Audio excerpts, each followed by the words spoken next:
Okay. Hey, it's our Keva Discussion for value in use. We found Kiva to be really great for all of the small entrepreneurs. It seems like they're able to really easily get loans that they were denied for before, and even for value in use and the people donating, they get a lot of satisfaction, really resonating with the stories of people that they're donating with, and being able to like morally feel like they're contributing to the lives of other people and helping better people in places that maybe they wouldn't have been able to reach before. Yeah, exactly. And one of the great parts about their value and use is the lenders receive emotional satisfaction, and then also the entrepreneurs that are receiving the money on the other side, there's a 99% chance they're actually going to pay back the lenders so that they can redonate, feeding back into Kiva, which helps more entrepreneurs. So the value and use just kind of keeps on going up because of that. Mm.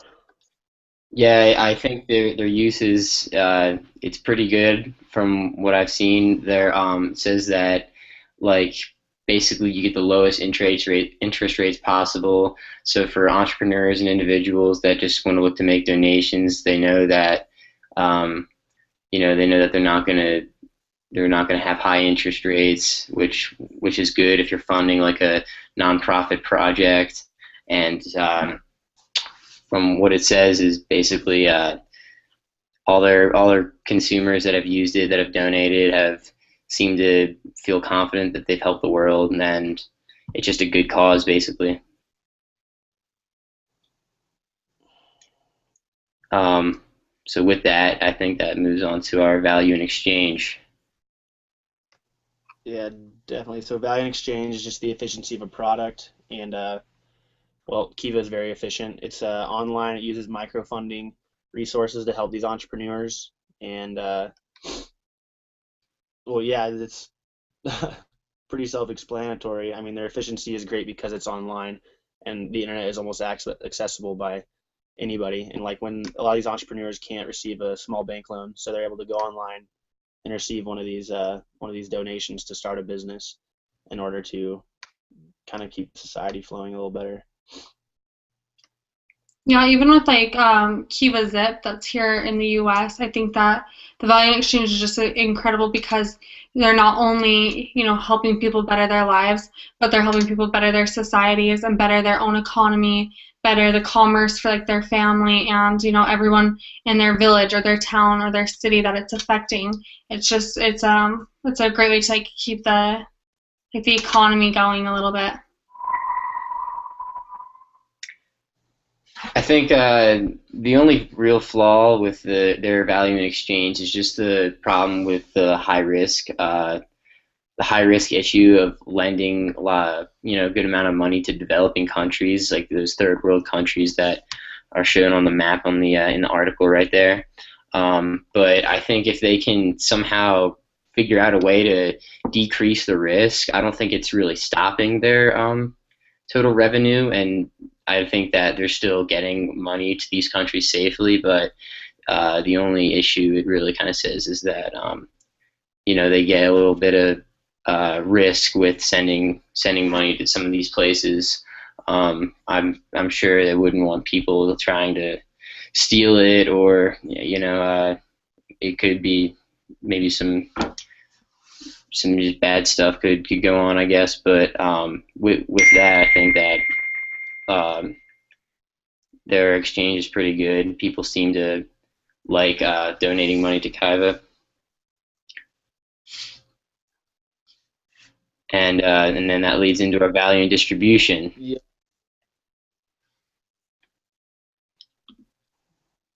and that kind of deals with the availability. In the article, it says that Kiva has only 269 field partners in 78 countries. There's over 10,000 plus global micro funding branches, I guess, or companies, and so they have a giant like opportunity space of to fill in more of those micro funding places, I guess, as they expand to different countries and stuff, and that can make their distribution go up. For the time being, though, they are relatively new, so their distribution as of right now is not too bad.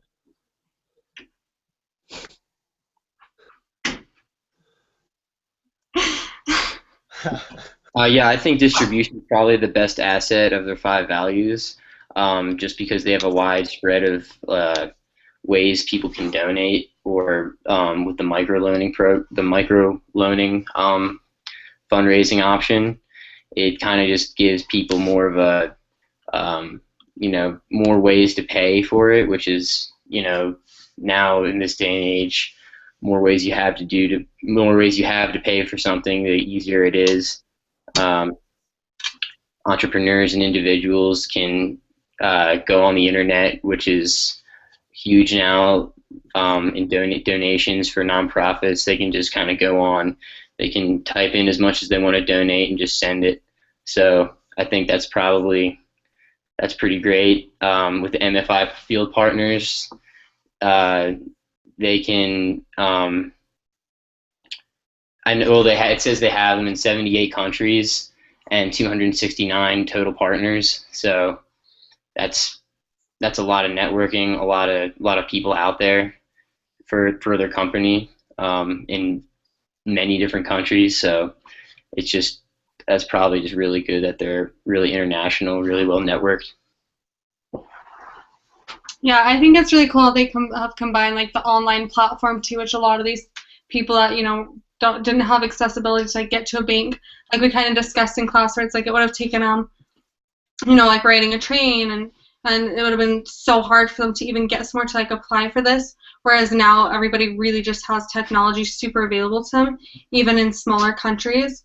So I think that they really capitalized on how easy it is to get a hold of, big demographics of people. And that kind of leads into our value in finance. For Kiva, that is pretty good. Their performance has overall been extremely high. They're a nonprofit and they still had a revenue of $17 million, which in 2012, which is just going straight back into the company for marketing, website development, SEO, paying of the employees and stuff. But they also got $500 million in total donations, and they aim for $1 billion in 2017. So goals like that are pretty, I guess, sweet for a company, and that would show their finances like key.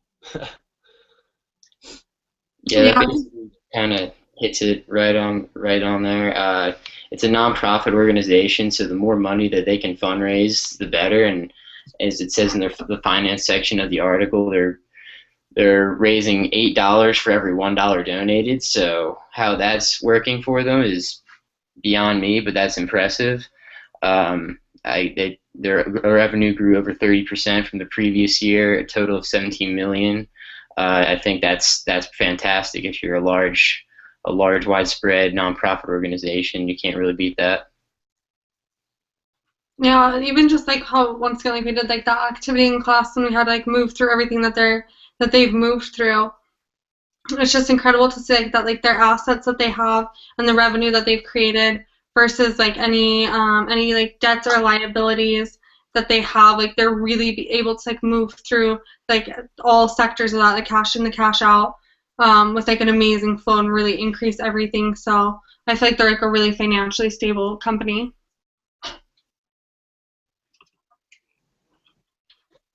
And that moves us on to our value in fitness.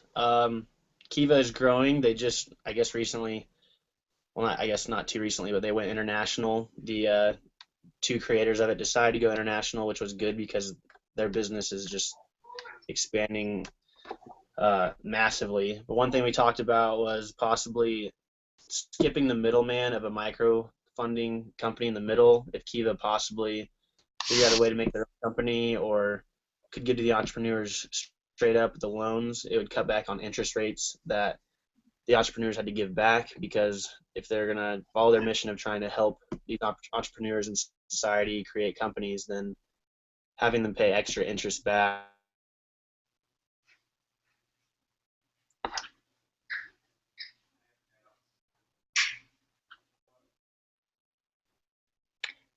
Yeah, so I think that their fitness is pretty strong considering that they're global now.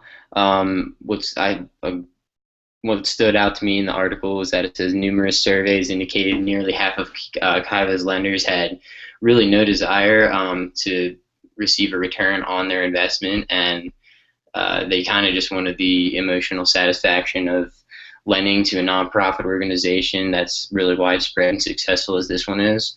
But yeah, I think that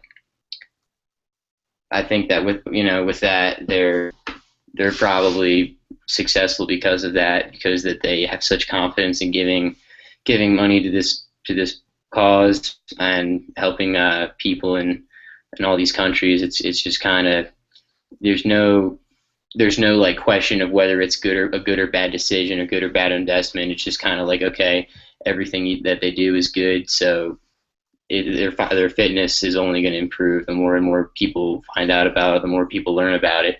People are just going to want to donate just because it's a good thing to do. Yeah, I also like I feel like how they've grown just from even Africa to now. Like what really impressed me was there's like countries in Eastern Europe that used to be under um like communist rule, and it seemed like a lot of people there are still like financially not very independent, so that you can like lend to people not only just in like super impoverished countries, but just countries that aren't, people aren't up to speed. And then even how they've included Kiva Zip now, and you can donate specifically to small entrepreneurs here in the U.S. I think that they just are really continually trying to make their donation process and the lending process easier for small entrepreneurs. So I feel like it's a company that will continually see areas where it can improve and try its hardest to meet their goal and their mission of lending to people, in the entrepreneurial field. Yeah, I agree.